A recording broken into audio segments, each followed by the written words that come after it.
Dante's podcast. We're back. We're back 2 days in a row right now. 2 days in a row. I'm tired of you guys being in my house. Got you a 2-piece and a biscuit today. I actually did get Popeyes today. Somebody gave me Popeyes. We got 2 biscuits with you today. We do have 2 biscuits. That's what we got. Extra biscuits. 2-piece, 2 biscuits here. God damn it. I'm fucking right in the middle. We're in the business of it. we have Ben and John with us. Why am I a fucking biscuit? Play the loudest noise possible. We have Ben and John with us today. Mm-hmm. John just had an alarm go off. You're the reason Anne Frank didn't make it.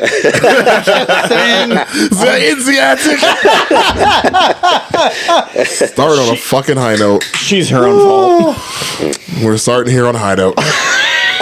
So we got Ben and John back with us today. It's been a little bit since we had them on here. We've been all busy. You know how it is. We are all very busy people in our own personal lives. So it's about time we brought the boys back. Mm-hmm. And as per usual, we will let them pick their own topic because, I mean, I don't know what the hell's going on half the time. And DJ's blind. And, well, here we are.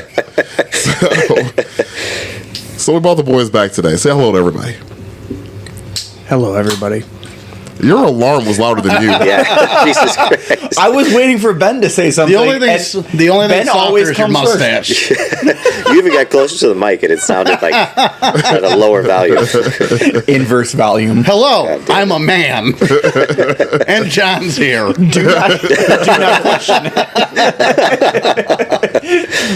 Jeez, we're off to a great start today. This is but see, we have to pick the topic because me and Ben have such a niche knowledge base. It's you do, I don't. I'm very broad. No. No follow-up, no. Move the mic closer to your face because you're moving a lot. Just move it up. Get one of those. Yeah, vertically. Better? Much better. Okay. Yeah, we got to let the people hear you. I'm 10 for 10 gonna hit this thing. Whatever, it at least sounds like puberty happened. Mm-hmm. God. It's about the destination, not how long it takes. Gonna cut the sexual tension here with a knife. Well then, yeah. So anyways, welcome back, guys. It's good to have you both with us again today. Deej, what's our question for today, man? What's our little icebreaker? What's our conversation starter? So, Ben, you brought this one up, right? You wanted to talk about censorship. I think this was a while ago you brought this up. And every time you mention it, it just kind of gets fucking washed in the back, you know? Star Wars was more important. Yeah. Star Wars was more important. If you guys haven't listened to the episode for May the 4th, do yourselves a favor. Go back and listen to that episode. It was a little over an hour of us just berating DJ for being bad at Star Wars. Yeah, about 2 hours of that. You know? It was hour and a half. Hour 40 something. It's worth your time. Go back and listen to that episode. Yeah, I'll never get that time back either. No, you won't. And you're the better for it. Maybe you are the better for it. It is true. Yeah. Because who the fuck washes them out of order? We don't got to relive this right now. We don't got to go back to this. Plot twist. This is Star Wars Part 2, motherfuckers. We'll save it for the prequels. Right? Strap yourselves in. We're going in again. Oh, the Shit. prequels. I'm not ready for this. So, Laura wants to start watching them because she's never dipped her toes into the Star Wars universe. I'm glad that your woman supports you in your Star Wars love. I know. That's nice. Shout out to Laura. Anyways, carry on. And so we're getting ready to start, and I'm like, we can start with because I gave her an option to do prequels and then the original, and she goes, no, we're going to do it the right way. And I'm like, I'm so glad you know the answer. And then she was like, unlike DJ.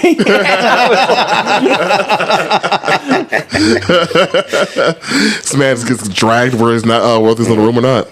It's all right. But yes, obviously 4, 5, 6, not 5, 4, 6. It's just how numbers work. Anywho, So You had- No. See, we're gonna go in a fucking hole again. I'm over here ready.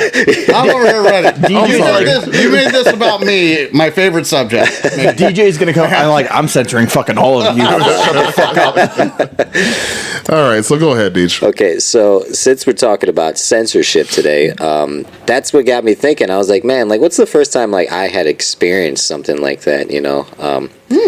And like my first example out the gate was music, buying CDs that I can remember, like being like a kid, 12, 13, something like that, and having the little parental advisory on the corner, you know, and like you could, and I didn't know what the fuck it was, you know, like, so you would buy like Limp Bizkit or something, and like just, you would hear like the swear words being altered, you know. That was probably my first experience where I was like, what the fuck is that? Like, why would they do that, you know?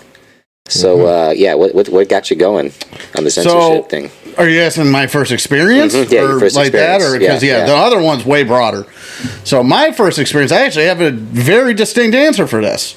Art class in middle school, 7th or 8th grade, I forget. Wouldn't let him draw boobs. Ooh, wow. Yeah. I have a similar story to this as well. That would be my first hands-on. I never would have thought about it in that sense, but my first hands-on experience with censorship, I guess, or being censored.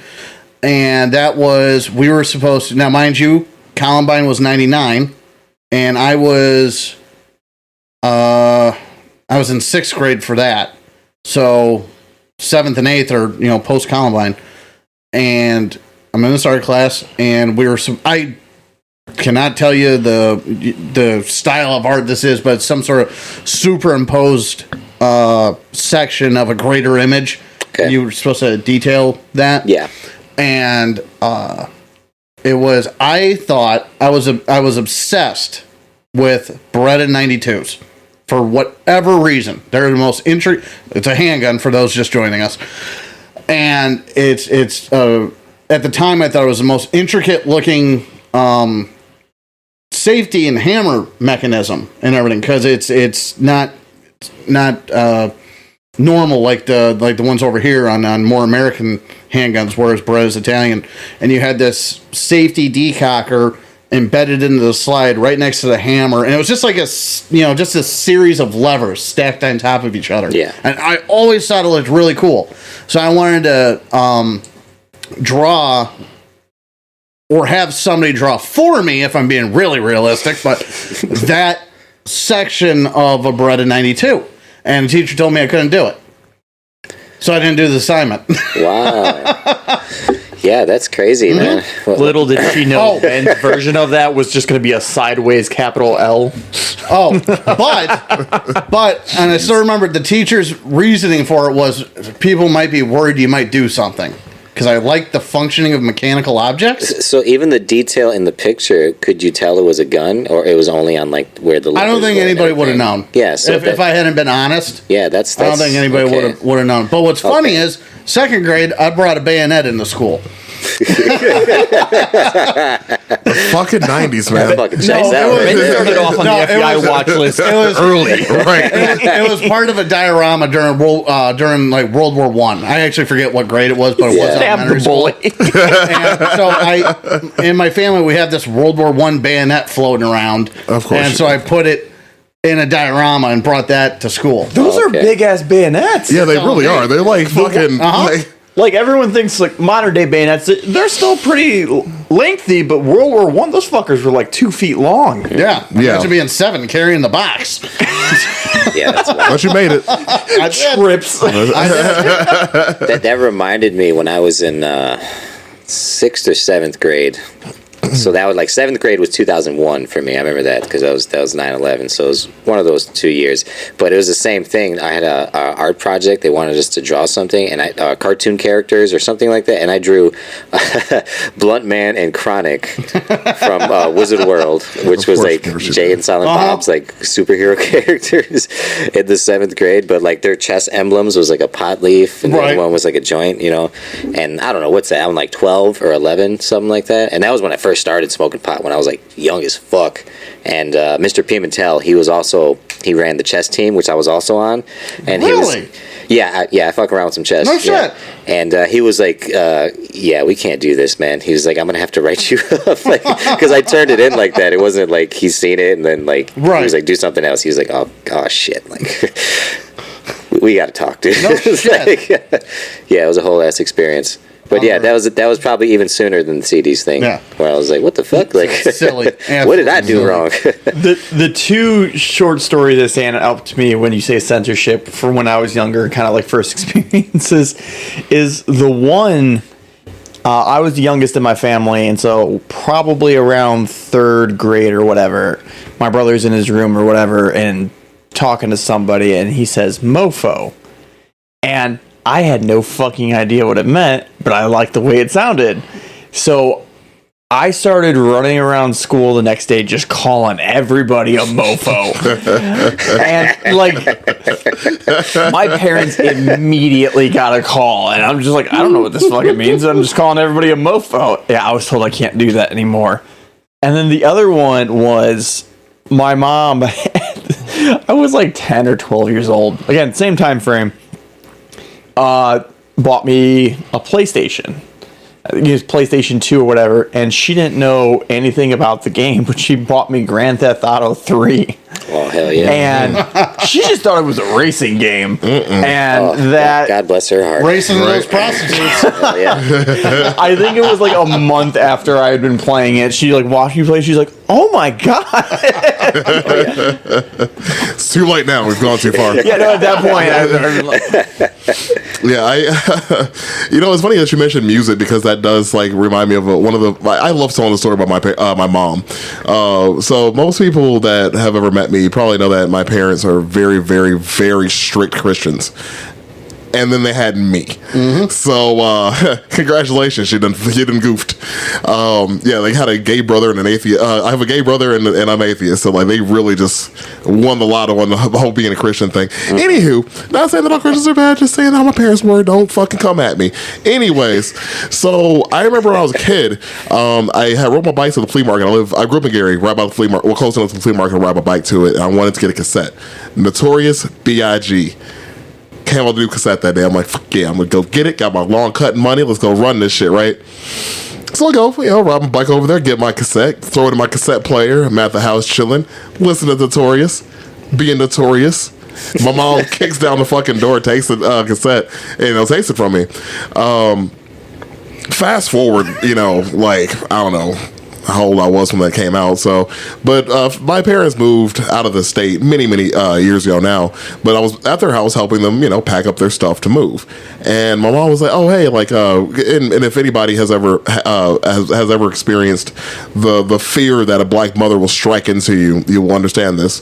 I remember went in my parents' room for shit ever, and my mom's jewelry, like she had like this jewelry cabinet or stand, if you will, and she's like, "Oh, make sure there's nothing left in it and throw it in the truck." All right, cool. So I open it up, never opened this thing in my fucking life. Open this bad boy up, the bottom shelf, what do I find? But my fucking Notorious cassette. Notorious. Yep. Like it said it as I picked it up, like Notorious. Huh, nice. So all of a sudden, I'm like, "Hey, guess what I got back?" And my car at the time actually had a cassette player, so I slapped that bitch in there. Oh, yeah. Let's do it on the way home. Yeah, Mom, and I do like rap music. Dude, the amount of stuff I had She to showed like. me her boobies, and I let them Oh, dude, if, just finding out that I was straight was enough for them to fucking celebrate. Like we might have grandkids. Fooled you again. Anyway, but yeah, that's the first thing that comes to mind when I think about like somebody forcibly taking something from me that they didn't want me to have. The second thought was actually a video game. Again, actually, I had Sega Genesis. I'm older than you, John, by a lot. I played Sega. Okay. Anyway, so Sega Genesis, man, Sega Genesis was like my favorite when I was a kid. dude, I loved it. Genesis It was was the it was the creme. That I was- fucked with Sonic. Okay. Anyways, so growing up, there was where I got my haircut at next door to that was like a baseball card shop, but they sold baseball cards and video games. And me and my dad were there one day. And he's like, hey, like I had like good grades or some shit. So he's like, oh, I'll buy you a game. I'm like, cool. I want Mortal Kombat 2. He's like, all right, whatever. Well, little did they know. The name didn't give it away. Man, my dad didn't give a shit. For a video game, dude, I think one that was hard for me to get was Conker's Bad Fur Day. Dude, that game was When that fucking came out. ridiculous. That game was wild. You had talking shit. Man, they had a whole South like Park has section that. of that game when it was Whoa. like you're inside of a club, but it was everybody was stones, but all the women stones had huge fucking tits, and it was just it was the weirdest thing. Like you could go in the bathroom and piss as a weapon. It was the weirdest fucking shit ever, dude. I love that It game. reminds me, It's a good game. where is Charlie right now? I don't know.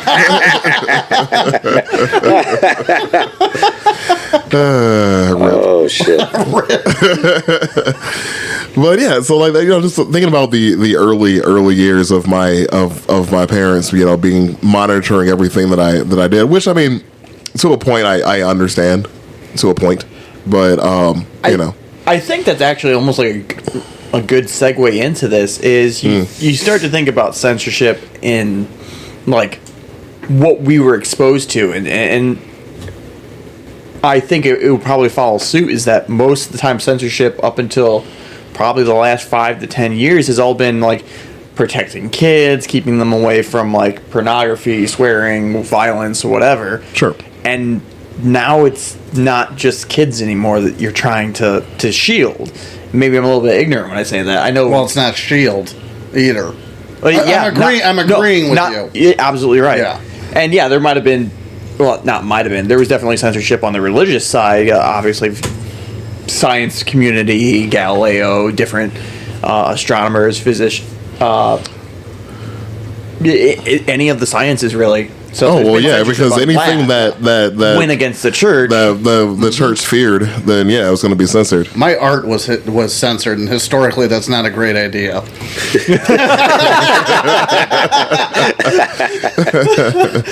Well, I mean, but yeah, like censorship as a weapon is a whole different game though, because you're looking at, I mean, look at any like fascist leader or any dictator that, and I mean any of them that has control over every little piece of the government. The first thing they do is going to be banning stuff. It's going to be banning certain literature, be banning certain people's ideas, and not even banning, killing certain people that don't necessarily agree with what they have to say. I mean, the infamous moment from my birthday when we were watching Indiana Jones. Is that Hitler? Shout out to Lexi. Hashtag. This is Hitler. Is that Hitler? But they did like a whole book burning thing scene in the movie, which was actually very, very pertinent to that time. I mean, if you look at Stalin, same thing. I mean, the reason why he died is because he killed all the physicians that could have fixed him. Yeah. And only the ones that were scared were left. Yeah, exactly. Like he killed every doctor that could have possibly saved his life. He killed, and then everybody that was left was too afraid to touch him. Now, so we died. You are starting me on a bit of a tangent because, and this is something I've wanted us to cover, but I've never really figured out how to broach what I'm about to say. But everything you just said is correct. Everything you just said is correct. I never get tired of hearing that. And but I truly believe everybody on this planet. Well, okay, I take that back. Everybody in the Western world has to learn to redefine what tyranny actually is, what it actually looks like. It's not a mustache twirling supervillain like you have been brought up to believe. And and it doesn't have to be Hitler. It doesn't have to be Stalin. It doesn't have to be. Those are the extremes. You can still have tyranny without things like genocide, murder, camps, all those kinds of things. Abraham Lincoln, he had his moments of tyranny. We don't talk about it really the way we should, but he did. Woodrow Wilson, as we all talked about. Oh yeah, if you have not heard that episode, please go back and listen to the Woodrow Wilson episode. I think that was the first time you guys were wrong. It was. Yeah. Hella tyrant. Yeah, and hella racist. Hella So if you have a chance to go back and listen to that episode, it's the early days of our podcast. Anyways, carry on. I'm sorry. It was like No, a no, year, no, no, It was like a you're year fine. ago. Yeah. Over at this point, I think. I don't know. But Anyways, yeah. But yeah, my point being is that we have this misconception of what is actually tyrannical, and therefore I don't think that all of us in the Western world can actually understand fully what censorship is. Like Germany's a prime example of overcorrection too. Well, yeah. It is. Like I'll give them the benefit of the doubt that their society meant well. But when you can be locked up for things that leave your mouth, and also at the same time, and you hear their citizens say, "We have free speech." No, you don't. No, you don't. And ultimately that means somebody is sitting on the top of the pile of humans deciding what is right or what is wrong. True. And it changes every whatever the hell their term years are. You know, and actually, just about what you said, I think one of the things that even we as a country have a misconception about is the freedom of speech thing. Mm-hmm. And people, you see like videos on the internet all the time, like, oh, freedom of speech, and then you get their asses kicked. Mm-hmm. Like freedom of speech fun. is great and it's because people just hear freedom of speech and don't know exactly what that's for. Right. It's freedom to speak out against our government without them shooting us or putting us in prison. That's what it's for, not me like calling somebody an asshole on the street and not getting my ass kicked. Right. Like they're two different things. No, absolutely. Yeah. But I just wanted to interject that real quick because I feel like since you brought it up, and I feel like it's something that people just do not understand. Like we can speak out against our government and not be arrested or be shot. Yeah. That's well, cool. we can have unpopular But- opinions and our government can't say anything about it. Exactly. Well, like you said, the guy at the top of the pile who picks it are all these social media companies, our Facebook, our Twitter, our things like that, you know. And all Facebook and Twitter is, when it first came out, is like a fucking newspaper that anybody could write in and anybody could read. So now you could, instead of waking up every morning and reading the newspaper, whatever tabloids are there, you just open up your Facebook. I assume that's like typical for a lot of people, you know. And you get to read anything that people wanted to say ever, you know. And that's like probably the best example right now of censorship that's going on is like with social media. Oh, yeah. Because it's like a slow build up to this point to where now politicians have big followings on Twitter, you know, Facebook pages, so many Facebook groups, things that aren't even real, like fake ones with bots and shit like The that, birds. you know. and it's like Those are my favorite. it's probably happened to anybody where like you go to leave a comment that may have a swear word, and at the bottom it'll say there is a word in here that somebody may disagree with. You know, we may not post this. You know. Oh yeah, I've got You know, I've got a couple bands on Facebook. You know. You'll have little things like that, you know. But like when we first got on Facebook, there was none of that. Oh, it was the Wild West. shit. None of that. Yeah, it was just the But Wild West. My big problem with that Call of is Duty lobbies. the 360 days. Yeah, you can't monitor Oh, that it's shit. mitigated chaos. I have been called the N word by so many little kids. Oh boy. Fucking America. Anyway, so I'm sorry. my big problem with all that, and it's just coming up earlier than I kind of thought it would, but it's fine. Is that at least me, and you guys might disagree, and truthfully, I hope at least one of you does, because that's good TV. But I'm ready.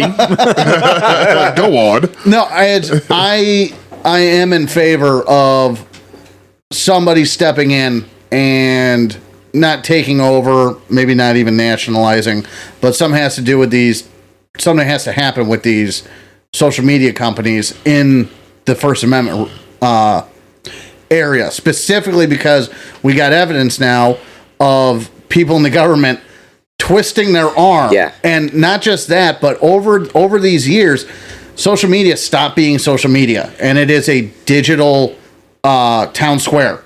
Like plain and simple. It's morphed into something else. So, unfortunately, I do agree with you. And I think we're actually starting to see a little bit of that happen in the Supreme Court. A personal opinion, I don't think it's going the right direction. The current court case that was just announced recently, and I'm going to 1,000-foot view summarize this, is you have a person who designs websites, I believe their company's 303 or whatever, and they're basically saying if a homosexual comes up and wants to make a website, I don't have to do that because I don't believe in that. You're starting to get into the questions of Well, yeah, but the internet is, in a sense, a way of voicing your opinion. That's the newspaper. And so, while you're not saying, oh, well, you don't have access to the internet, I'm just not going to produce that paper for you, you're starting to limit the ways or the resources they have to produce that paper. And so, the question's kind of coming up of, are you allowed to start picking and choosing who you make websites for? Because if you only make it for one group, then you're censoring another group. Mm-hmm. And so the questions are starting to come up, and I think that's becoming more and more of kind of pushing the governments to make a decision on social media, on the internet, and on how they handle that, because it's a beast.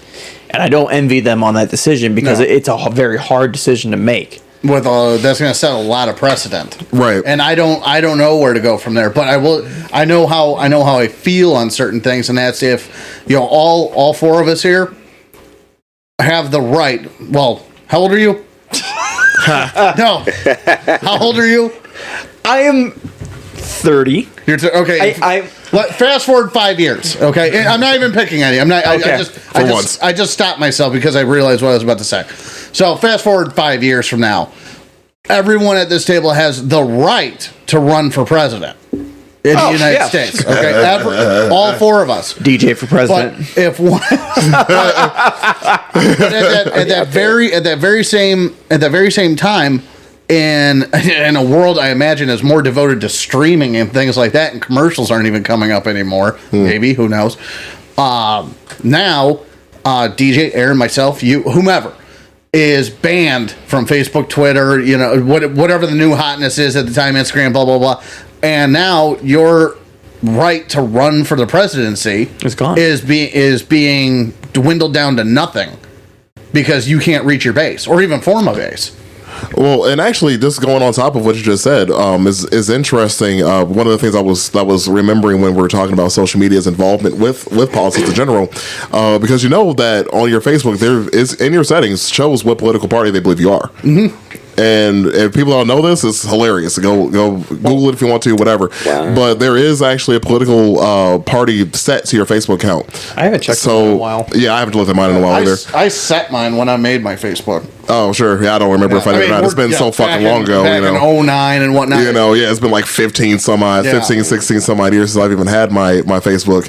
So, it's been so long. But yeah, so but you get ads tailored to a lot of things. Mm-hmm. So one of the things which I fucking hate, which is why I use privacy so much and a VPN so much, is because I don't like my ads targeted to me all the time on my Facebook. It's annoying as fuck. Like I said before, with the age of streaming, I don't see commercials for shit. I pay for my services to not have commercials. So the only time an ad can reach me is on social media. And so that goes to my shopping habits, but also political things too. So we're in election year is next year? Mm-hmm. Yeah, it's 23, yeah. So 24, yeah. Yep. So next year is another election. Damn, that's right, fast as fuck. And it's a leap year, so you get an extra day of that election bullshit. Fucking hell. Anyway, so in the middle of my fucking month too. Well, at the end, but continue. Still, the point still stands. Anyways, but yeah, so we're but like having targeted advertisement also targets political advertisement too as well, which I find fucking annoying, because what if I want to see what the other side's talking about?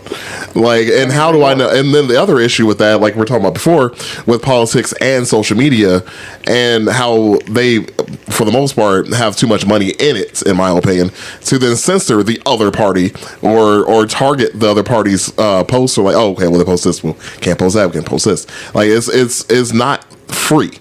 It's not the free market. It's controlled by people with way too much fucking money and way too much time on their hands to tell us what the fuck we need to be voting for. And I think that's the issue that I find with social media, especially with politics. Yeah, that's the biggest thing, because I think everybody's making money too. Companies are like benefiting from other people getting everybody but us. Hands over fist. Like everybody's we're the commodity. Yeah, we're the commodity that's being sold. Because the only place you could actually hear a politician talk for like more than half an hour about what he's really trying to do or his point of views is like fucking Joe Rogan. Mm-hmm. That's like most of the time, like that's the only time you can hear them just kind of talk about whatever, Yeah. Like, well, look at, and I'm sorry, forgive me for interrupting, but look at all the nonsense going on with RFK Jr.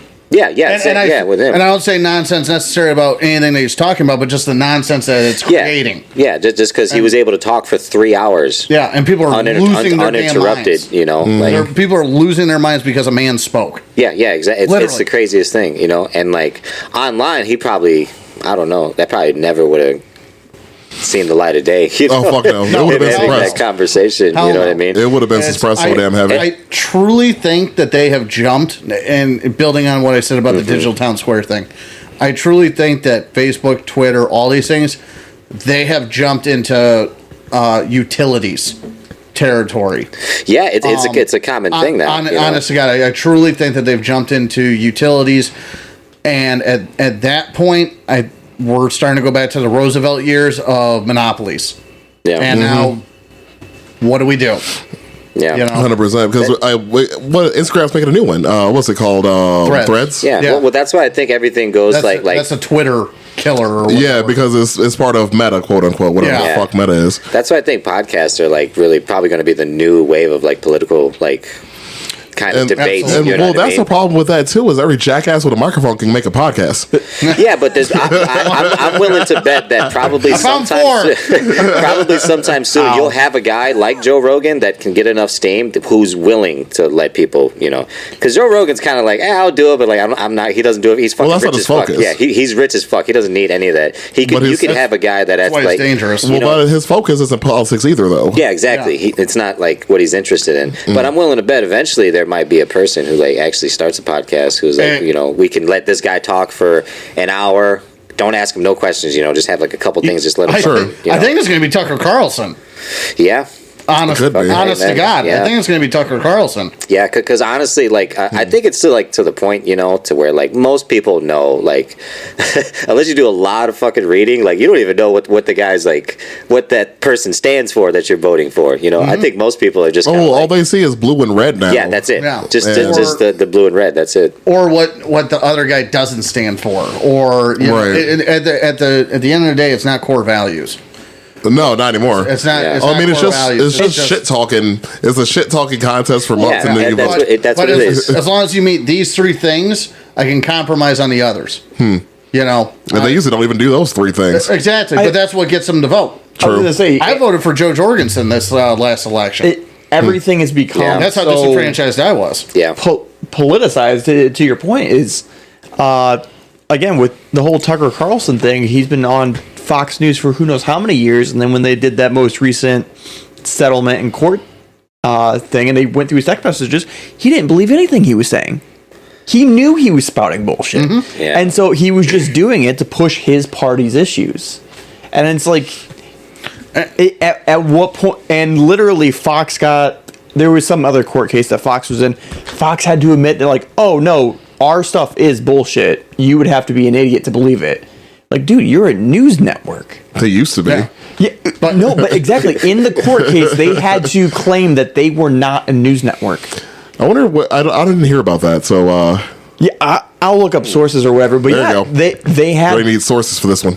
They had to come out and basically convince the court, like, no, we're not really a news network. I mean, I turned on Fox to watch the Bears game. Fox Chicago. Yeah, Fox Chicago. I mean, that's about it. Yeah. But like, you get into these points of like people are tuning in to what they think is a news network, right? That's and true. Yeah. Even the news network isn't believing the stuff that they're spouting. They're emotion factories. Yeah, that's all. That's all it is. What they are. Yeah, they're emotion factories. Because then, like, what's the other side of the argument? Like, what would be the CNN would be the counterbalance. Not even being a smart ass. Yeah. Like, no, it is. Whatever just came out of my mouth, CNN has the counterpoint. Yeah. Pretty much. Yeah, that's crazy too, man. Because it's like, even if like you looked on the other side of the table of censorship, like try to look at pros of it, it's like the same thing. It's all just emotion based. It's. I mean, yes, yeah, like, but that's like a cornerstone of it. Yeah. You know, that's the building block. You know, because really, it's cordoning off certain feelings and realizations so that people think the way that you want them to. Yeah. Like, that's right. really really at the core, that's what censorship is all about, is getting you to think a certain way so you don't fight me. Yeah. Essentially. And the biggest place that I've been seeing it, and like again, like I said before, like when it comes to kids, there are certain things they probably shouldn't see when they're children. Absolutely. But at the same time, though, the other side of that coin is when they censor books from school. Like, didn't they get rid of Catcher in the Rye recently? Was that one of them? I can imagine I know, it would be on somebody's list. Probably a few people's list. To Kill a Mockingbird. To Kill a Mockingbird was one of them. That was one of them for sure. The book Mouse. Oh yes, Yep, yes. that's right. one of them. I was staring right at it. Like I own it, so I'm like looking right. Like I can't tell that to children anymore. I will say this recently. I don't have a whole lot of nice things to say about Illinois. Recently, they banning books in schools. Oh, that's interesting. There is no literature they are allowed to refuse to have in the school's library. Somebody got paid off. It was their governor who Pritzker. passed the bill. Yeah. So sorry, I thought you were searching for the name. I'm sorry. No, I don't know his name. Yeah. I just know it was the governor of Illinois. You're trailing on like you're like searching for the name. But yeah, no. So I don't have a whole lot of things, but I actually thought, I'm like, wow, that's. I don't want to say like bold move, Cotton, but no, that's a step in the right direction. Now if they could just fill their potholes, it'd be a decent place to live. Well, that and their taxes, but no, we're not getting into that today. I'm getting mad. Somebody said the T word. Right. So I just looked it up real quick. So so the 2022-2023 school year, there have been 1,477 instances of individual books being banned. There are 874 unique titles of that, which is a 28% increase compared to last year. So, and that's the thing that bothers me the most. I mean, the Department of Education is a fucking joke anyways, but, and I'll say that till I'm fucking blue in the face. I don't give a shit. But, the problem that I personally have with this is that there are the next generation of children thankfully have the internet and can use it better than most of us can. Yeah. But the desire, they have to have the desire to learn. They have to have a desire to go and find this information. It's not being taught. Option too. Well, it's true if it's even out there. Well, they need to know that like there is more out there. That's the tricky part. Very true. Yeah, I didn't learn that until I got out of school. But and that's the thing that like we have these books that are meant to teach these kids something, and now they're not able to learn that anymore. Best example is To Kill a Mockingbird. And that's the irony is that's the best example because what is it? Is the problem the N-words in there? Well, there was that was Huck Finn. Actually. Well, no, I know. Yeah, Tom Sawyer stuff. I know that for sure. But because I can't, the only thing I could come up with is To Kill a Mockingbird. It can't be the message, so it's got to be the language. And even that, didn't they actually? They edited Tom Sawyer for that and still had it in school. I thought. I think you're right. I think they did. So it couldn't have been that. Yeah, I don't know. So, but again, the irony of the story itself and what they did. Exclusion? It's palpable, even. So people are dumb, man. People are fucking dumb, and that's the point I'm getting at. Yeah, that's what I'm kind of alluding to. I couldn't hold on to it any longer. Fair enough. I have to get it out. Speaking of dumb people. Oh, do I hear a Charlie? Yep. So, but like I'm saying before, that's essentially what I'm getting at though. Like we're banning these books in school. We're also banning what we're teaching kids. They're not banning, censoring what these kids are being able to learn, and then changing what they already didn't learn. Like that whole Common Core math thing is fucking stupid. Anyways, not the point.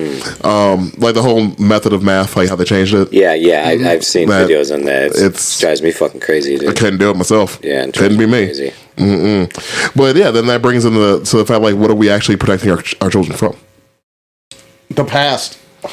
Well, that part too. I mean, that's a whole other issue when you're talking about the Civil War statues and even the books from that era. Well, I mean, that's more what I meant was the books and what the era and that the eras that they were written in, and we try to correct the past somehow. Yeah, censoring the past isn't going to fix it. No, well, it's honestly insulting. It is downright insulting to anybody that suffered or fought or persevered or anything in our nation's history to make today better than it was yesterday. and everything. So we're going to rewrite the past to make it look nicer. I mean, So I kind of go both ways. I'm against the whole tearing down Civil War statues. Like a lot of these statues are memorials to the battles that happened at that location. There are some instances where it's like this place had nothing to fucking do with it. This was obviously erected to piss somebody off. But then I go the other way of, I know a lot of people threw hissy fits over the changing of military post names. I'm like, Yeah, I saw me that. personally, and I'm like, first of all, there are a couple names that are just absolutely fucking stupid. I think there's like Fort Liberty now, and I'm like, come on, you couldn't have thought of anything better. why not just Fort McDonald's while we're at it? Yeah, no, I'm just like, dude, if they could, they fucking would. I do not doubt it. there's a fucking USS George Bush. Like, I know. Yep. Well, we only have 40-some presidents. yeah. And there were two of them though. Yeah, we were going to catch up eventually. Like, is my yeah. point. So it was USS George Bush. Which one? both. I think there's both. Fucking hell. I think there's an HW and a W. That's hilarious. But like when it comes to that shit, I'm just like, yeah, we probably shouldn't name our military bases or have them with Confederate general names. I mean, they didn't lose. Yeah. Yeah, they lost. I don't want to have a base named after a loser Yeah, they were traitors. and a traitor. Yeah. So there's that too. Yeah. Yeah. I don't want to have my base named after a traitor and a loser. So like, yeah, no, Yeah, that part I get. Yeah, sure. I can get behind you on that. I get behind you on that. That's fair. That's yeah. fair.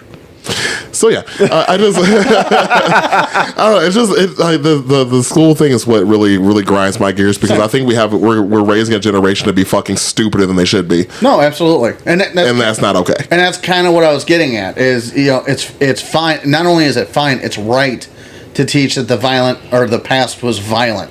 The past was messy and disorderly and all these other things. And it's not okay to just write all of that away.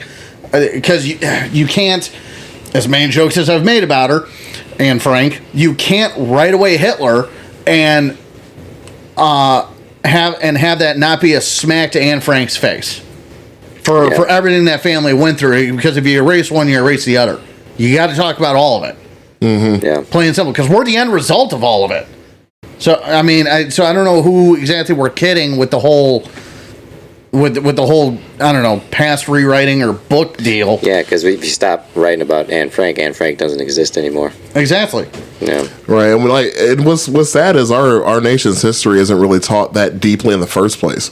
I mean, if you think back to like when we were in like grade school, middle school, even high school, we learned about everything Europe, and like a footnote was America, which is ridiculous. I mean, obviously, like if you look at the grand scheme of history, we are a footnote. We are the newest nation. We are a blip in history. Yeah.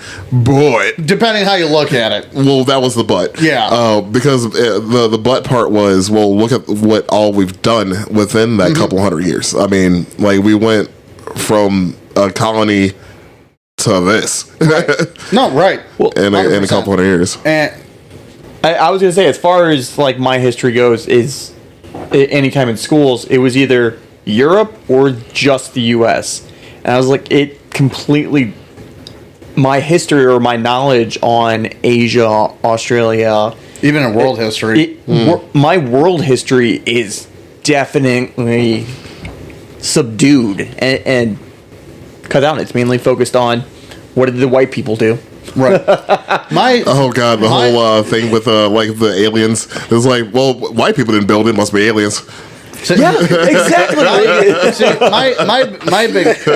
my big problem is that American history is taught in a fractured sense, and like I don't know if it'll be controversial or not, but we teach history of American groups rather than just looking at Americans. Like every group should be part of American history. It shouldn't be this fractured, whatever it is, whether it be you know race, religion, creed, this, that, and the other. Like it should all just be taught as American history, but we don't do that for some reason. We teach it like it's all different. I could forgive it if it was regional, but it's not, and it's always bothered me. Always. So you mean instead of teaching African American history as African American, you want to teach it as an American history? Yeah, it's a part of American. I see what you It's a mean. part of American history. I see what you mean. Yeah. It's an interesting concept. I haven't thought about that. I mean, I will have to think about that to give an opinion on it. I don't have one yet. Okay, well, it's something I truly believe in. Fair enough. Yeah. Yeah, I don't have an opinion on that yet, so I'm not gonna. I got nothing. So I'll give you that. All right, carry on. I'll have to. I got to think about that. That's something like I got to fucking ponder upon. You know, and that's fine. But you know where I'm coming from with it. It makes more sense just to call it American history, and then you have your courses in American history. Yeah. You know, well, not just and also not to pick apart what you said, but also not to just call it American history, but treat it like American history, not just this subgroup or this subgroup or this subgroup or this subgroup. They're all Americans. This is all American history. It's your heritage. Just because the person looks different, prays different, live different. It's still your, part of your heritage, part of your story, the story of the land. It's interesting because I know why you're saying that. I know what you're getting at. You want more unity in the country instead of the division, which has been essentially always a part of our history. and I think it's a tool of censors. Oh, well, I mean, so again, talking about that person on the stack of bodies and going back to people just being tyrants, going back to the beginning of this conversation, which I do agree with. I mean, division is the easiest way to keep people from conquering. You divide and conquer. Absolutely. Keep people stupid, keep people divided. You can rule them, and they do. So... Yeah, but then at the same time, like America was like the melting pot, where people can come here and believe what they wanted to believe, So it's kind of like the division wasn't even like, I don't even know if you want to call that division, but it's supposed to be a place where anybody could come here and you could be a Muslim and you could be an American But they were more, and the thing is, and I'm not disagreeing with you. I'm not disagreeing with you. Just kind of glossed over that whole part, but that's fine. And definitely not disagreeing with you. Just everybody went on an elegant cruise. Is yes. And the beautiful thing about, or maybe not beautiful, but the thing about years ago, everybody was so focused on making enough money to friggin' live. Half of them didn't have time to hate each other like we do now, or they even hate each other, but have an opinion on everything. Yeah, and it be a divisive one at that. Well, I mean, there's still the division is always going to be there, though. Because you're going to have the rich versus poor, no matter what race. Always. So I mean, whatever you want to call that. But I mean, at the same time, though, like that's what I'm saying before. Like the restriction of certain knowledge or how knowledge itself is taught through a straw and not a hose.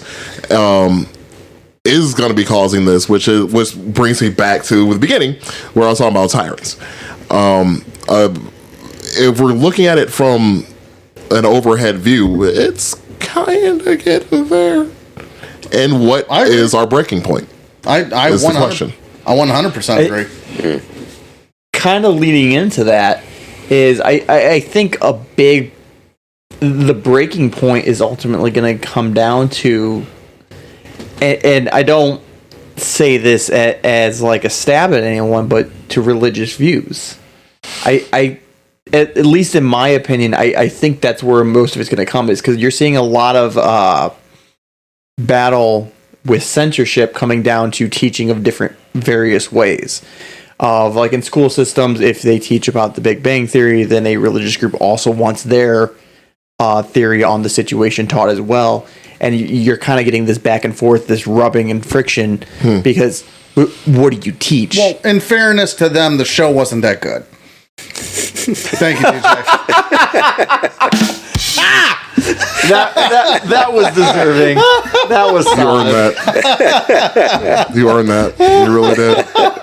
Appreciate all of you. And we gotta remember which button it was. If you hit the horn, it would have been just as funny, honestly. You're right. I don't know what the other button does. Not willing to try it. Anyways, it's dangerous. I think it's going to be a religious breaking point and also a racial one. You're getting some of these states that they don't want to dig deeper into the African American portion of American history. Well, it is pretty bad looking on most people. No, I think it's going to be like the social credit score thing when your words on social media and stuff is going to start affecting that fucking your bank account or places you can go. Like once we start getting to that point. Well, and actually going back another episode you guys are gonna watch. Anyways, likening back to that because we actually did start this conversation then, and even then I had mentioned before like social media can actually do that already. Yeah, like if you think about it, if that's why I never posted where I work at for a number of reasons. But two things, like think about it, like if I say like oh blah blah blah this blah blah blah that, and somebody's like oh you said that on social media, cool, I'm gonna tell your job about it, and then I'll get fired. Yeah. Now, granted, if I was saying some bullshit, sure, I probably deserved it. But if you look at like Still. still. Right, but like if you think back to like all these videos of people like the people that stormed the Capitol, remember that? Yeah. People that got caught up in like the camera view of that guy, like oh well that's so and so, and they'll look them up on the internet, find their job, and then they got fired because they did started like doxing the fuck out of them. Yeah. Exactly my point. So I mean, like that's already in a sense happening. Yeah. Now, granted, should they have stormed the Capitol? Well, neither here nor there. Because that's like the public doing that to the public, though. You know, I guess I mean in a sense like to the point where the government's going to be like. But think about it. Like we already, if the government has it set up to where we snitch on each other, what the fuck's there? Why would they hire anybody for it? That's where I was going. I think Aaron is saying that the hiring pool is already there. Exactly my point. Yeah. The potential hiring pool. Because think about it. If I say some shit on Facebook that somebody doesn't like, they can report me. Then it's gone to a board of my peers, quote unquote, to then judge whether or not I get banned, my comments deleted, or what have you. We're already kind of leaning towards that, and I mentioned it then. Yeah. Like we're to the point where at some point here, it's probably gonna be fucking social media's fault. Yeah. Well, I guess that would be my answer to your question. Like, when's that tyrannical breaking point? You know, and that I think would be social media. Okay, I can get behind that. I'm gonna bring up 2 episodes now. If you go to like 3, this self promotion. If you go back to Milgram, what did we learn? Oh man, yeah. What did we learn? All it took was one authority figure in the room with you, and you were pressing the button if you didn't know any better. Yeah. You know, during the experiment. And then my breaking point is going back to balkanization. And So- I always go with the Pretty much go back and listen to all of our episodes prior to this to understand what the fuck we're referencing. I There we will go. al- you got to listen to 9 hours worth of podcasts to get what we're talking about. guys. I will always These people are just trying to get to work. They are not trying to lose their weekend. You got to drive to New York or something like that. This would be a good push time. pins and fucking yarn on the wall of required The taste Charlie Beam and podcasts. shit. I go back to balkanization because no matter what, I believe in the regional political fault line as a default divider. I always will because I truly think, and I'm not saying I'm right and anybody else is wrong, but just what sits right in my head is I think people truly identify with home before they identify with religion or any of the other stuff. And it, what's that? If you would, I would have an easier time believing that every Midwesterner has to stand up to, let's say, Canada or the Northeast. Canada wouldn't stand a fucking chance. and meet on a line. I would have an easier time believing that more Midwesterners are showing up to that fight than, I'm speaking in broad strokes here, but are showing up to that fight than if you hailed all the Christians for insert reason. A crusade again? Yeah. So it's a 20th territorial time, religion. running it back. You know? Yeah, well, I mean, what are you inhabiting more? Yeah, no, that makes sense. But I mean, because like, I am a Christian, so and so I'm saying that from both sides, and I feel like you default to home more than you would necessarily religion, but almost at the same time, like it goes together. Like religion is like certain territories are based off of like certain religions, but then not all the time. Sometimes it's a fucking melting pot. Everything can threaten home. Not everything can threaten your faith.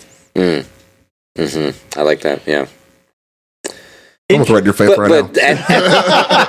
At the same time, too, people die for religion all over the fucking world. Oh, 100%. 100%. But yeah, I get what you're saying. I think more so territorial would be like. And I don't think the religion thing is wrong necessarily. I just think I think you get to the regional political fault lines before you get to necessarily the religious ones. Because that's another interesting. Usually, who knows what is going to happen tomorrow? But and that's another interesting thing. Like if you had because it's probably just like small little steps, like social media, religion, like travel restrictions, like stupid little fucking things like that. That would, be like a super solid breaking point. It's almost like we had travel restrictions recently.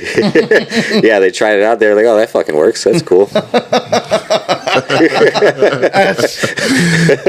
not touching that. hold on, let me go get my notebook from my truck. Oh, no. Just going to go ahead and leave. Yeah. First, the sea monster will approach from the Atlantic. But even at the same time, there's when you think of stuff like travel restriction, like to have a passport to go to another country, is that some type of form of censorship, or is that something that you would That's consider more security, in my opinion. I mean, that's recognizing sovereignty, and it should always be the case.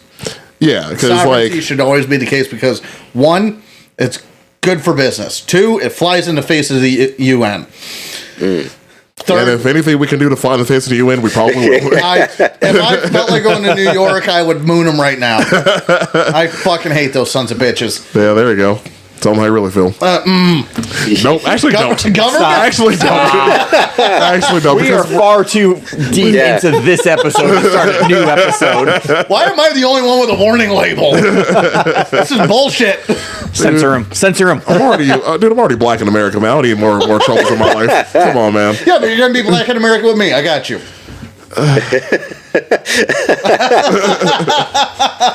Just Fuck. We'll build TP fires in the woods together.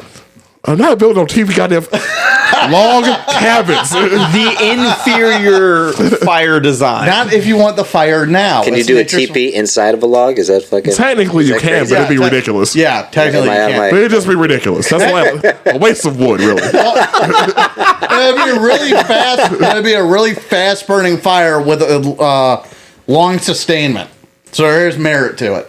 I suppose. So we're not going to try this. I'm actually out of wood anyways. So I'll be back. I'm going to go cut down a tree. Charlie! This is the end of the podcast. We're going to go sort some things out. for science. Yeah, pause this real quick. Right. We'll be back. We'll publish the results. I'll get us back on track. There we go. So George Orwell. Wow. I think this is the wrong track. You can't. So did he.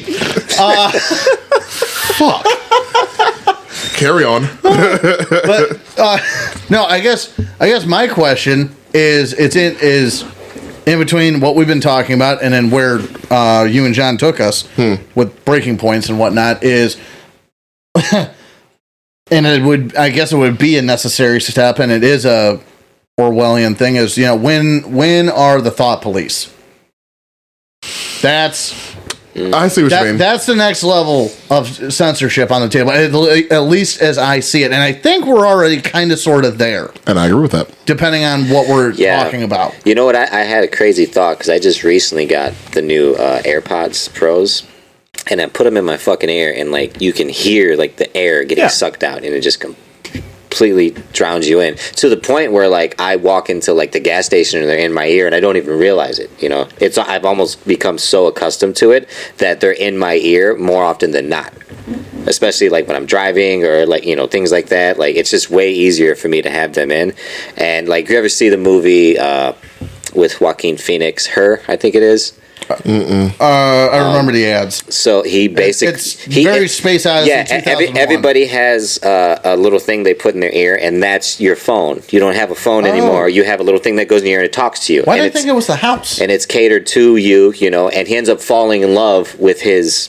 I don't know what they call it, but it's like an AI bot with its own personality. Yeah. And in the and in the movie, there's 17,000 different versions of personalities that are prescribed to people, and each one of them has 100,000 or 1,000,000 people that they cater to, because they're just fucking AI, and this guy ends up falling in love with it, and then the AI admits to the guy, she's like, oh yeah, I'm in love with 1,200 men and 1,700 women and all this other stuff, and it just goes out, but it's the whole movie's premise was this earpiece was that I was like, the AirPods are like the first fucking step to you putting something in your ear, and now you are completely tuned out from any fucking sound that is natural. I mean, cars driving by, the sound of fucking birds chirping, something like that. Now you could just have your music at all times. You can have a podcast at all times. You could have fucking sleep wave noises if you they fucking can want. Listen to us forever. Or at least until it runs out. So that's like 70 hours. Anyways. And then it's like shit. and that's I just had this random thought. I was like, AirPods are like, I thought of that movie. I was like, that's like the first fucking thing, because I felt so comfortable with it, and it's so easy to just be like, you don't even got to press nothing. Your phone can be in your pocket. You'd be like, hey Siri, can you call this person? And while you're walking, and the first two steps of anything are small steps in normalizing it. Mm-hmm. Plain and simple. And I don't even necessarily say that to say that it's some sort of grand conspiracy, as much as I'm much more of the mind that things, they don't happen by accident, but technology catches up to a point, and then you have some sort of nefarious person in a position where they are, and stars align. I don't think it's necessarily the ghost of Steve Jobs trying to fuck us all over from the great beyond. Mm-hmm. And because I refuse to go down to a man in a turtleneck. Mm-mm. But can't be me. No, hell no. If you could be played by Ashton Kutcher and Michael Fassbender, no, I'm gonna win that fight. Yep. But I think a lot of these things are horrendously accidental. Yeah. And whatnot. So what you're talking about, because when I say the first step and all that, I think it comes off as more, or like, I believe there's a plan, and I do believe that there's a plan to some degree. But I mean, just with Hitler's rise, Stalin's rise, any of these, Pol Pot, any of these guys, yeah, I had to throw in a new one.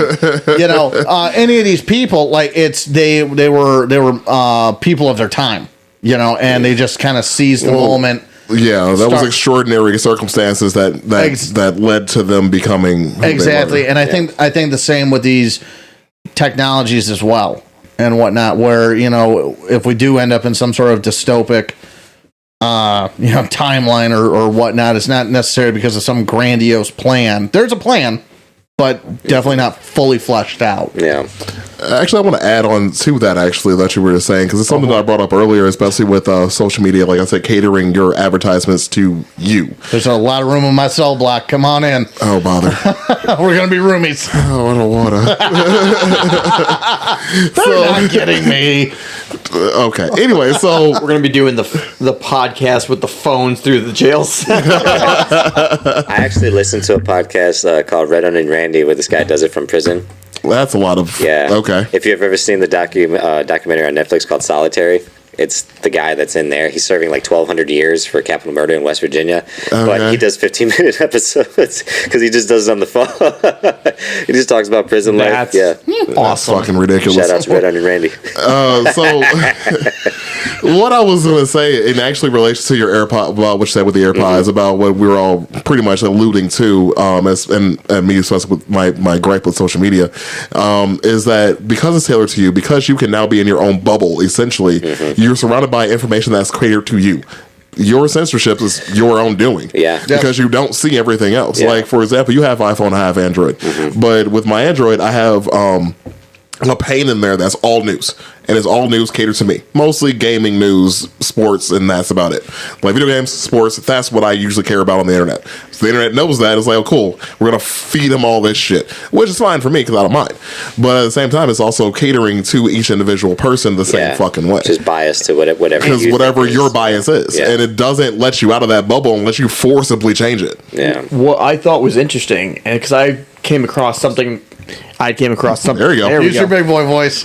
I was like leaning and like getting. We got comfortable and shit. We have eyes. The listeners don't. We know what you were doing. I had to explain myself. So I came across something like that probably about a year ago, and what I thought was interesting is a lot of times you don't even know you're in the bubble because they will post things that you think that you're seeing both sides. Absolutely. What they've found is they'll post. So if you're one political party, you'll see what you think are posts from the other political party, but the entire idea is just to get you mad. It's some ridiculous claim going one way or the other. And so it gets that reaction out of you, it gets you angry. Now you got to go comment and tell somebody why they're wrong, and you got to get in arguments. It's causing you to spend more time on that social media app to comment, to get more activity. Advertising dollars. If you're on it longer, you get more advertising dollars. And so it's all a chain thing. And so to somebody who is one political party or the other, they go on there and they're like, no, I see news from both sides. No, you don't. No, you're not. You're seeing what is being allowed to come your way. What you think is the other side is probably just some random bullshit that was made up by one way or the other. Yeah, because they have all those like fake Facebook pages that could be like literally like AI bots that can comment and sound like a person, just like you said, just to fucking rile somebody up. And this is why, like, I always, whenever people bring up news articles, I'm like, have you looked at literally any other source? Right. Be skeptical. And don't just be skeptical of the other side. Be skeptical of your shit, too. Check your shit out. How many of your suggested videos on Facebook, when you're doing the scroll, how many of your suggested Facebook videos are, well, not even suggested, but the ones that just start playing, are, wholesome family moments or heroic Americans or whatnot, or people losing their shit in the Wendy's drive-thru? I'm gonna wager 7 out of 10 are the Wendy's drive-thru. So, not to bash on Wendy's, but I feel like every different media source, like I've heard people bashing on Wendy's on different podcasts of different networks, different everywhere. I feel like Wendy's is just trash. I like Wendy's. Like, no, Wendy's is the I shit. like Wendy's, Five but I Biggie feel bag? like there has to be like Right. a higher order, Wendy's 'cause that's the more fast food I'm fights gonna go happen to. at Wendy's. There's some science to this. There's some You truth ever to had Wendy's. Wendy's breakfast? No, I love Wendy's. It's I amazing. think it's great. I'm just saying there has to be like Why'd you get quieter? Guys, I'm talking. Don't question who I am. I questioned your volume, not your state of being. That is who I am. Anyways, You're a child then. there has to be some truth to Wendy's causing more fights. There has to be. I hear it everywhere. I don't know, man. I mean, if you're talking about throwing hands, Waffle House is I number was one. going to say Waffle House has the crown. Popeyes. Right, but nobody definitely. argues. You know, Argues against Waffle House. probably You know- sharks. You can probably throw sharks in there, maybe. I don't know, but I don't mean, think I would Taco. actually, I would walk into Popeyes right now and throw hands with one of those employees. Oh yeah, for sure. Like easily. Taco Bell, when they were still 24 hours, I guarantee you they're on the board. I remember getting stuck at a Taco Bell for like fucking 3 hours because of a line once, and it was not a great experience for me. You Man. stayed there for 3 hours. We got stuck on like the one on Ridge where there's a stone Oh. wall. Yeah. Thank you. Dude, one time we went there with. I don't. If I see that in a restaurant, I don't go. Yeah, that was last time. Yeah, I go man. somewhere else. That was it for me. One time we got a free Taco Bell late at night. It was like 2 a.m. because Greg did the order in the Elmo voice. Yeah. So Why is Greg not in here on the podcast the doing whole the fucking- entire podcast in the Elmo voice? because censorship is a real thing. He did 4 orders in fucking Elmo Yeah, voice. Greg's not real. We got to the window. They didn't charge us. They were laughing so fucking hard. They were like, just take the food and thank you. So Figment of our imaginations. Like our commentator, like he is the dude. I've been saying it for years. He's the dude. He's a figment of our commentative imaginations. Maybe he's he like needs a shower made- first, but he's the dude. maybe he's like Fire Drop Dead hose. Fred. Like if we stop believing in him, he won't exist anymore. So Has to be. I have a joke. I have a joke written for his birthday. Oh yeah, we're doing the roast. Oh yeah. Because he told me that I might be involved, and I gotta. Oh, I think you guys will be. Oh, I started writing immediaty. Well, maybe save it for after the podcast. Oh no! I'm not going to read them off. I just want to show you. This is how much I've written. Holy shit! that's what I'm talking about. So I have a joke in impressed. there. I'm not going to say it, but I have a joke in there about Greg disappearing, and it's related to how filthy he is. Indeed. Oh yeah. So, anyways, about censorship. So the thought police is where I left off. Indeed. I mean, because we've been, we talked about the social media aspect of it all. We talked about the political aspect of it all. We talked about the censorship of our education system. Well, we can. So, I mean, Again, we can revisit China.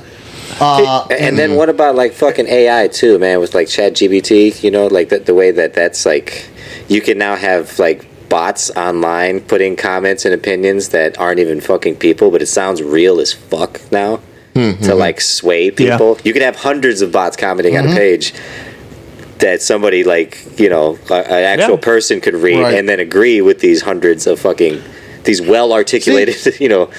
And I'm concerned that the technology is there, but I'm not concerned about it working. And just that, and I'm not saying that it doesn't warrant concern in the future and everything, but just for the fact, and again with you know Russiagate and everything else that we went through the last couple of years, pulling a John, I'm getting far away. Everything relaxing. Everything, everything we heard about the last couple of years and everything else, I've always thought it was just mired in absolute bullshit for the fact that everybody who looked at a study or anything or just knows anything about people, they don't typically change their minds. Certainly not because of internet comments. So I'm not necessarily worried about these bots like swaying anybody just yet. The next phase of thing, okay, you know, I could be convinced. Otherwise, you know, when you get into the AIs and deep fakes, and you know, once that stuff starts like actually taking off, maybe. But you know, taking the place of random internet posters, like I already think I'm gonna hurt some feelings. But when I see 4.5K comments on some news article and everything, I think there's 4.5 thousand people that just shouldn't have a smartphone. You have so little going on. But those are 4,000 voters. Yeah, no, and I agree, but and still, that's like the other side of it. Is like, you know, and I agree, but the data shows, and I reserve the right to be wrong, but the data shows that people are more likely to get more entrenched in their beliefs when they're combated on their stances than actually change their mind. Yeah. Oh yeah, they'll definitely go 10 toes down on whatever the fuck they believe in. Absolutely. Easily. Yeah, So, you're right. Am I saying that it's not the window to something more concerning? No. Absolutely. Yeah. It's something to keep an eye on, this, that, and the other. But as far as like the current scenarios and everything, not quite so concerned about,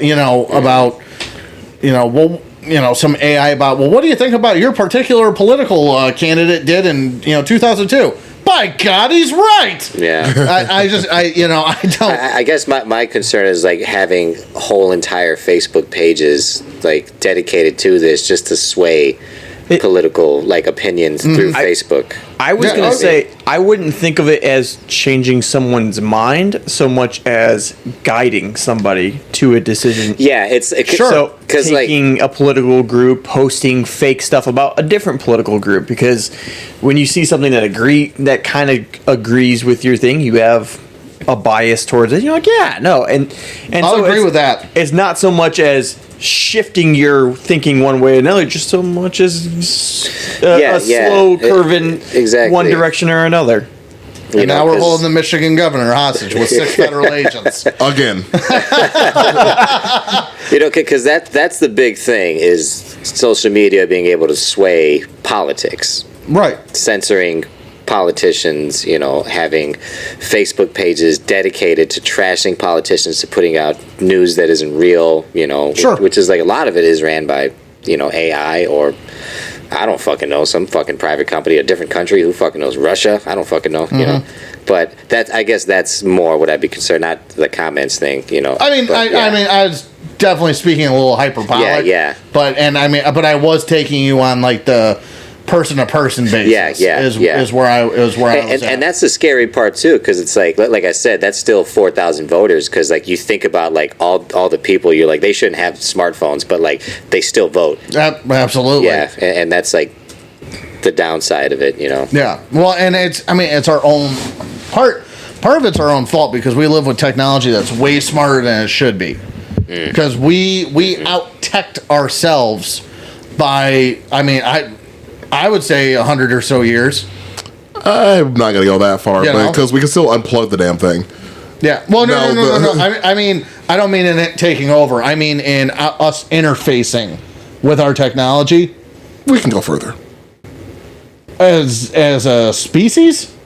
As a species using technology, oh yeah. Well, yeah, no. We can go further. I'm saying that we weren't ready for half of the things that we have. Well, I mean, in 30 years, we've jumped from analog to digital. That's my point. And we're in the shits now. Yeah, no, that's my point. I get what you're saying. Yeah, it's made us smarter, simultaneously dumber. Yeah. No, yeah. Absolutely. Yeah, it doesn't take much. Yeah, I don't think, because, you think of, like Atlantis or theories like that, like all these lost cities that got washed away. Like a big thing is, like, they got too used or, like, abusing the power of the technology that they had, whatever it may have been. And that's usually, like, the downfall of it all, Yeah, well, and I would say, keeping in lane with our subject, I would say that we have gotten too used to the distraction that it provides, our current technology and everything, the distraction that it provides, that we gave away the keys to the kingdom without even realizing it. Yeah. Our data is for sale, this, that, and the other. You're on a page that has your name that you have no ownership to. Yeah, absolutely. You really can't do anything you want with it. And it's the private companies that can just do whatever the fuck that they want with it. And all of a sudden you're a problem, or you're saying things that we don't like, and you're gone. Yeah. You're no longer a commodity. Then it's like, what's the question? Who's the committee that, like, how many fucking people are sitting in a room voting on this? Is it like, and you don't even know the names. You don't know, like none of, at least on the news with like the Senate, you can look up. You can go to your local in.gov website and look up all that information. And the voting record. Yeah, but when it comes to these private companies, these are just employees, Well, and take it a step further, actually, because now you're kind of in the results space, and everything. It's, you have to call into question, because we've been predominantly talking about Google, Twitter, all these things. Let's go to Google and YouTube. And you have to wonder, and if you don't, I either feel bad for you or I'm jealous of you just not caring. You have to wonder what results you're getting. When you search for something online, like how curated is that pile of results that you're getting? Yeah, because they have search engines like DuckDuckGo or stuff like that where you can get like more unfiltered search results, which supposedly means, Brave is like the one. Yeah, which means obviously Google is like you said, it's a really good question. Like, what are you getting? Yeah, and I mean, it's me personally. I think it's fun to go on DuckDuckGo or Brave and look up something political, look up something dicey, and then look it up on Google, and then see what you see on both sides. My favorite. Not quite censorship, but my favorite way of getting news currently is an app called Ground News. I don't know if anybody's heard of it. No, I've never heard of it. I've heard of it. Yeah, I pay for it annually, and it's worth it. It's not much, and so almost it posts news almost like you would post an article on Facebook. So you get a headline, up top.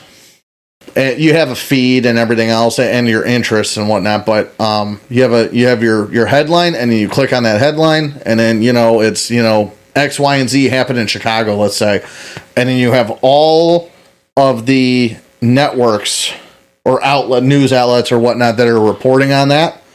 Newspaper wise, they're reporting on that, and it shows you their quote unquote their lean on it. So. How the I'm trying to remember all the newspapers in Chicago.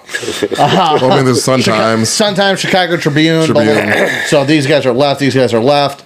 These guys lean right. These ones are center. It shows. It actually breaks it down and everything. Oh, wow. And it's cool. It's a really neat way to read the news, in my opinion, and get multiple sources all in one spot. The multiple sources in one place is an idea I had a long time ago, and I wish I kind of jumped on it. Yeah, Ground News. Can't. I guess I probably could still do that. The first podcast advertisement right here.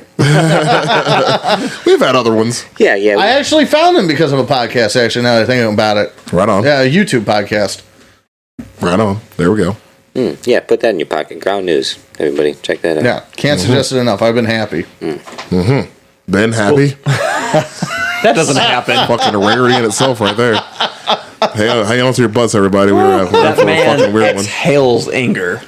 And inhales more anger. It's like a revolving door of hate. And it's a cologne. Hate for men.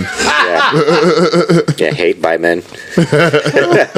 So we talked a little bit about, as Ben put it, the thought police. And I kind of want to raise a question to the group. Ministry of Truth time. Let's hit it. Let's say you're an employer and you have an employee, Bob. Now, I'll give you 3 scenarios. First scenario is he's spouting random bullshit on some social media site. Random bullshit. I'm going to hurt somebody's feelings here. Flat earthers. Of just pushing shit out there that is just obviously bullshit. We don't care about their feelings on this podcast. Good. So and you shouldn't. If you know a flat earther, like they don't matter anymore. They're not. No, they matter. We They gotta, matter. We gotta I find love one. them. We gotta find one and get them out here. They are my Okay. they are my favorite people. That's what we gotta I will do, accept man. that. So yeah, Bob posts flat earther bullshit. Scenario 1. Scenario 2, he posts bullshit directed at a group of people, whether it be political, religious, whatever you want. And situation 3, he's posting bullshit about the company he works at. Okay, well, the company was going to get fired Yeah. by me. It's going to be great. The flat earther one, I mean, you're entitled to be wrong, I guess, on the internet. You can be wrong in public. I mean, there's no law against being stupid in public. So Yeah, no. It's at least stupid with style points. No, yeah, the flat earth thing is cute. It's like, yeah, do your little thing, you know. Let them play, you know. Right. So yeah, that one's whatever. Yeah, well, I wouldn't. It's fine. I mean, it depends on like the second one. It depends on if it's like if it's political stuff, whatever. If it's racial stuff, you're getting fired.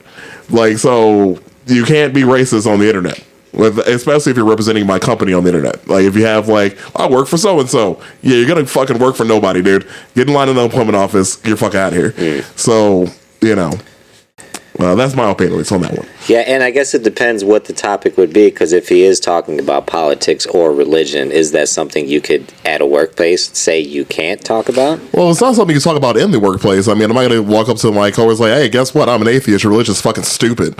And then expect to have a job the next but day. What he's saying, like, if somebody does that, like, because is it right for, like, a company? Like, do they have the right to do that if someone's talking about religion? Well, it goes into not just in general. Well, yeah, I can talk about because that's discrimination if it's just in general. Yeah. If I'm shitting on somebody else's, that's an issue. Okay, yeah, so I agree with that. Yeah.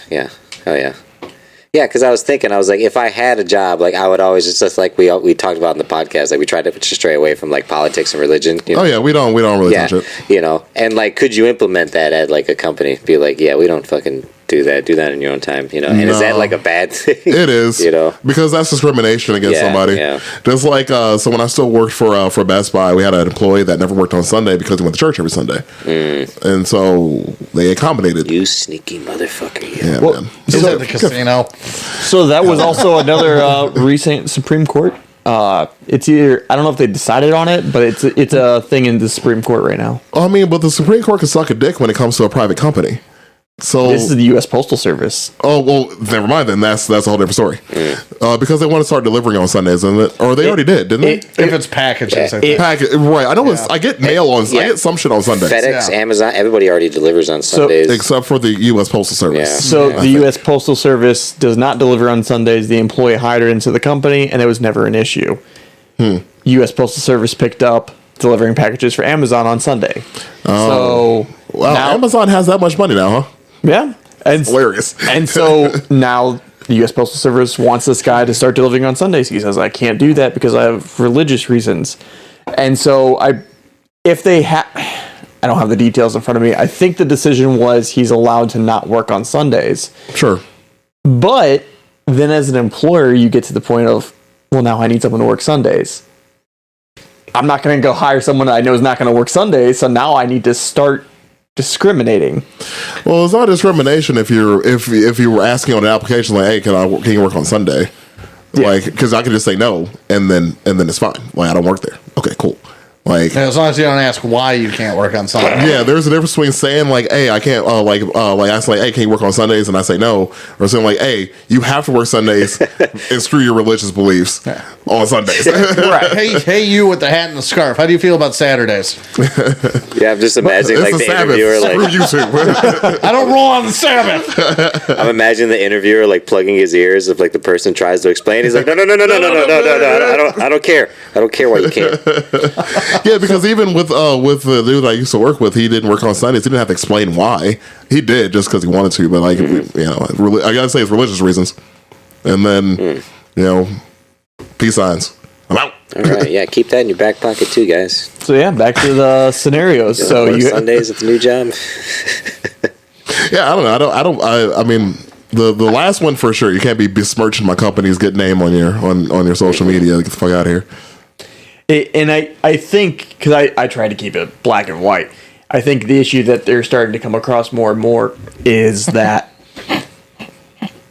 the lines are becoming more gray. I'm sorry, dude. I just hear like Vin just chuckling in the background. See, he can be happy. Only when John's fucking up. He's laughing at somebody else's expense right now. It's not the same. It's not the same. This is an adult enterprise. That's like it, damn it. Absolutely not. Anyways, I'm sorry, Continue, John. I'm sorry. No. So I think the issue is becoming of different political groups are claiming one side or another is racist or whatnot, or has racist tendencies. And so I think that's where you're starting to get more into the gray area.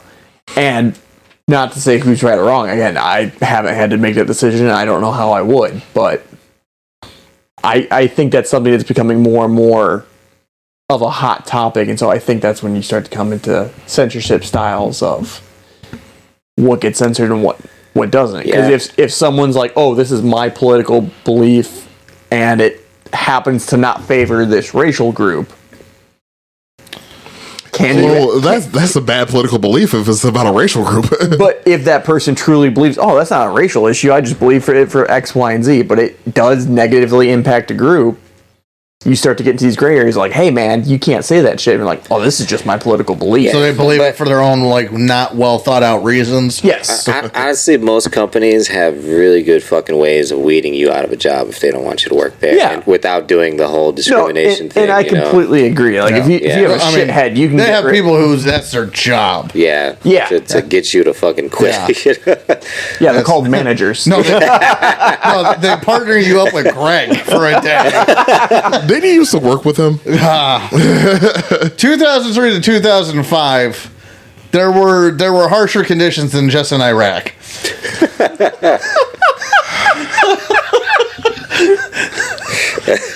Fallujah happened in 2003. Quite possibly. Wow. I'll write a disclaimer for this episode just so y'all know. Yeah. Hey, I was good this long. Yeah, we made it an hour and a half before we got us fucking kicked off of something. But actually, because you said gray area, Jen, and again, I don't disagree with you one bit, and just counterpoint. Yeah. Just, my views on it. I don't think, and it's the one dystopic piece of literature I haven't brought up yet. I don't think there's much gray area left in a lot of things. I think it's very black and white, red and blue.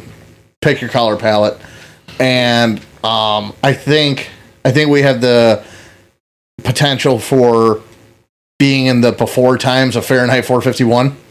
If I'm being completely honest, and because I'm really just remembering the excerpt of one fireman telling the other fireman is, we had to do this so the Christians wouldn't be mad at the Jews wouldn't be mad at the Christians, Republicans, Democrats, blah blah blah blah blah, and everything, and then no more books, no more literature, no more. In that day and age, I would say the literary equivalent of expression is what they're getting through with the book burning in Fahrenheit 451, where you're getting rid of expression, or at least one side's form of expression. And if I had to pick one, I think we're living in the before times of of that book, or at least something somewhat similar to it. I'm trying to remember if I own that book or not. I'm looking for it. Anyway, so like, I thought you were looking at me. I'm like, I'm standing at my bookshelf. No, I was. I thought you were deep in thought, actually. No, not a thought going on in my head right now. Has everybody read Fahrenheit 451? I have. I haven't read it, but I know the premise. Okay. There's a movie from the 70s that does a real good job of it. Don't watch the new one. They made a new one? Yeah. Why? Michael B. Jordan and Michael Shannon. Really? It's awful. That's absolutely unfortunate awful. for Michael B. Jordan. Yeah. They had to rename the internet. I'm dead serious. Like the universe has its own internet and this, that, and the other, and it's Wow. Sure. it's terrible.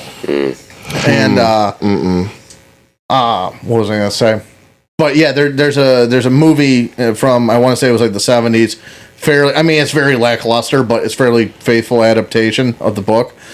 But are you familiar with the concept at all? No. Oh, okay. So Yeah. if I may, Go ahead. basically, firemen no longer put out fires in this weird future, and it is a world without books, and it's essentially to get rid of all offense, exclusion, just all the thing, all human traits. You know, the dividing human traits, you know, the things that make us into tribes and everything else.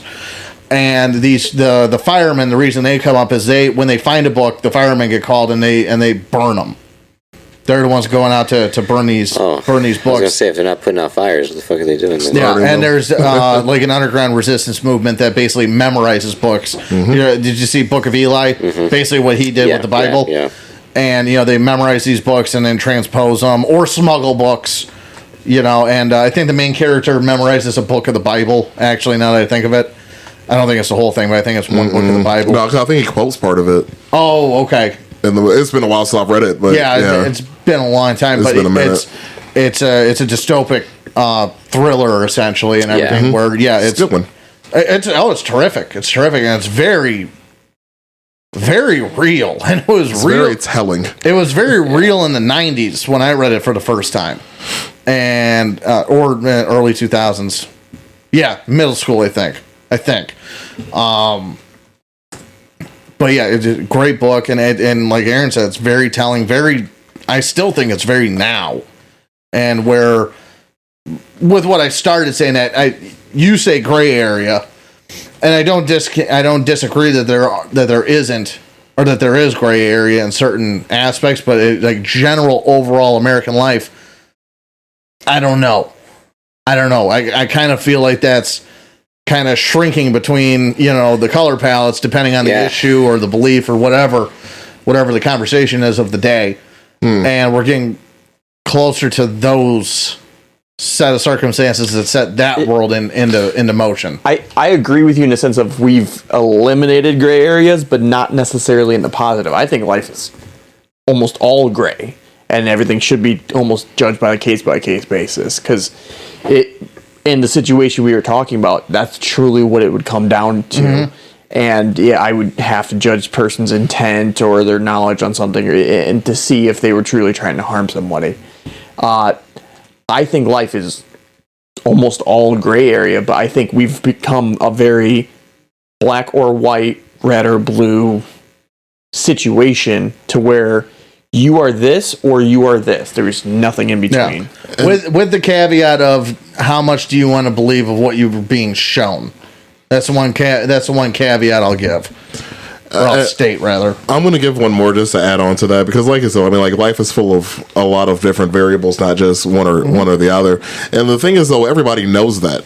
It's just the media that pushes that, because we know better than that.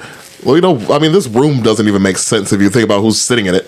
Yep. So, like, yeah, and that's the crazy part, because, you know, you talk about, like, a lot of the separations, like red or blue. You know, it's like a political thing, you know, or a religious thing, you know, and those things can be like easily like pushed onto somebody. Like somebody could be easily fucking swayed into that, you know. So it's not like that gray area is like, it's like how many people know that they need to work out but don't work out.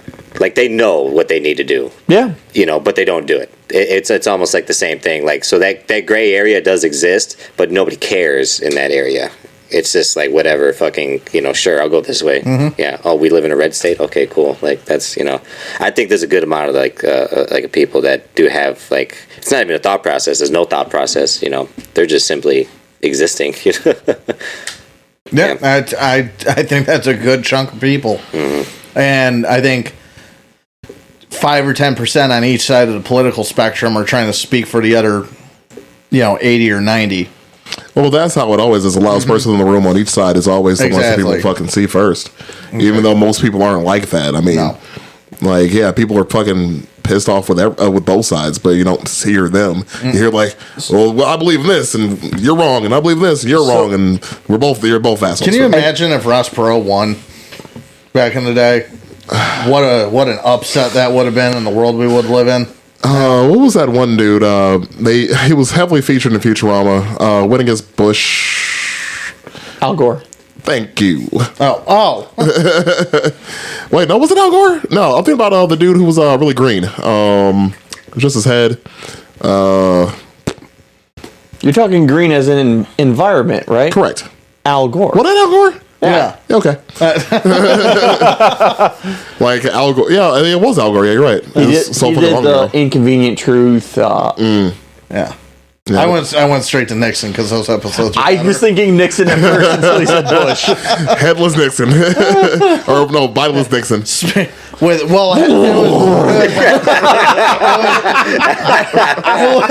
It was Headless Agnew. Oh yeah, Headless Agnew, right? Yeah. Come on, Agnew.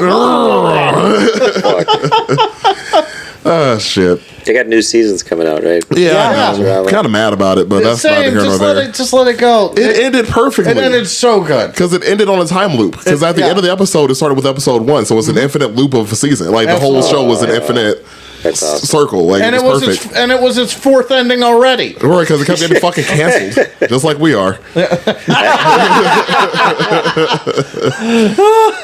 What were we talking about? The gray area. I earned that. Yeah. Y'all knew what you signed up for. True enough. But yeah, I mean, I feel like we've explored. We've plugged enough of our own episode, our old episodes.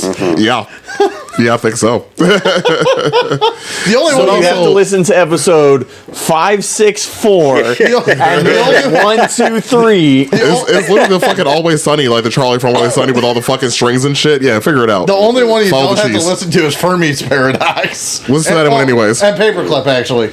Listen to that one too, because And Star Wars. God Star damn. Wars. and Star Wars is a Heroes Berate DJ. Yeah. Well, yeah, we already referenced that. It's probably most important you listen to that one first. Yeah, honestly, just Star Wars. I live by my saying in that episode. I am so underwhelmed with you. it's like a kid, like a dude watching his kid strike out in T-ball. Just disappointment. Ben texts me that every morning. All I know is I did my job.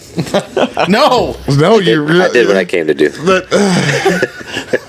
Stay tuned for the next episode where we discuss the prequels. So we're gonna get to that eventually, I'm sure. Where we just yell at DJ. We should pick another. We should pick another trilogy. Oh yeah, I mean, I figured we just go in order. So just the originals, Or that. Well, no. or not? The prequel trilogy. I meant movie trilogies. Oh, Just in general. Oh, indeed. Yeah. Indeed. If it makes you feel better, they'll do a lot of yelling at me when we do the Terminator, prequels. you got RoboCop. yeah. You got, I mean, we Episode got 3 is the best.